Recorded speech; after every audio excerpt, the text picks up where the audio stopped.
jadi pendekatan ini bertujuan untuk menentukan apakah kebijakan tersebut dapat memberikan manfaat yang lebih besar daripada biaya yang dikeluarkan.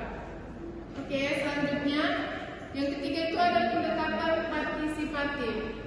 Jadi dalam pendekatan partisipatif ini untuk mengajak masyarakat atau pemangku kepentingan yang terlibat dalam proses pembuatan kebijakan yang fokus pada pengumpulan masukan dari berbagai pihak agar kebijakan yang dihasilkan yaitu dapat tepat sasaran. Nah, yang terakhir itu ada pendekatan politikal. Jadi dalam pendekatan politikal ini kita memahami kebijakan dalam konteks politik termasuk pengaruh kelompok kepentingan seperti partai politik terhadap kebijakan yang diambil. Pendekatan ini sering menganalisis dinamika kekuasaan dan mempengaruhi analisis kebijakan. Nah, jadi di sini Ibu akan memberikan kesimpulan dari pembahasan materi kita hari ini.